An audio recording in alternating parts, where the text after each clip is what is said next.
we should all be aware of the impact of humankind on our planet. Climate change is here.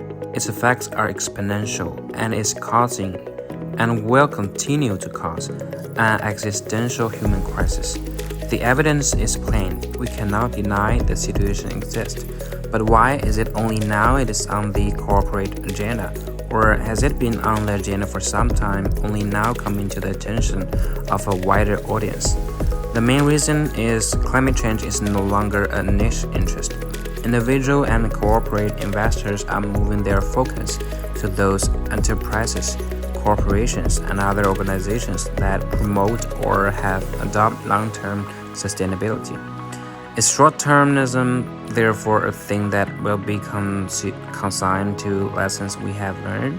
Probably not.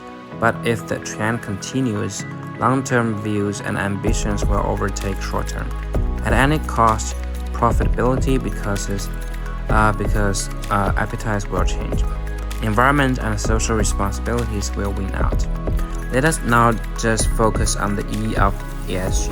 True ESG reflects upon environmental issues, social factors, and a holistic, firm-wide governance instead of siloed, separate management and control.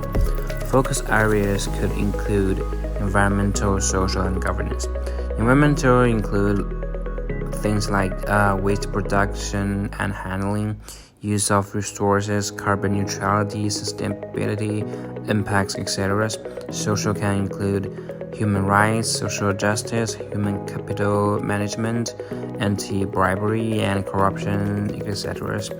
And governance may have management by leaders, rights of stakeholders, impacts of broader board governance, political allegiance, etc. ESG performance indicators. Simple performance indicators can give a barometer check on the acceptance of ESG at your firm.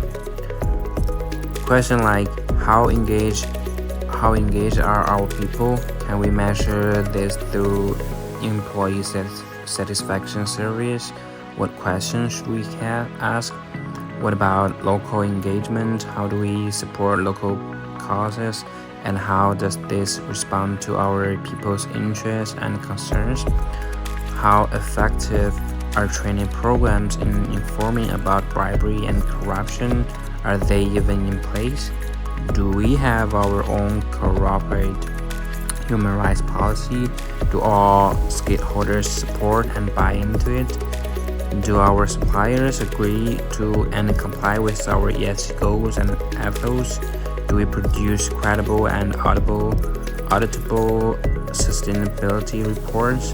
Do we monitor and amend our environmental and social performance if needed? Do we have a true handle on the need for climate risk identification and disclosure? Have we a target to aim for? For example, greenhouse gases emission reduction targets are achievable, but ongoing compliance monitoring must be established. Why now? The simple answer is because of the move toward greater regulatory scrutiny.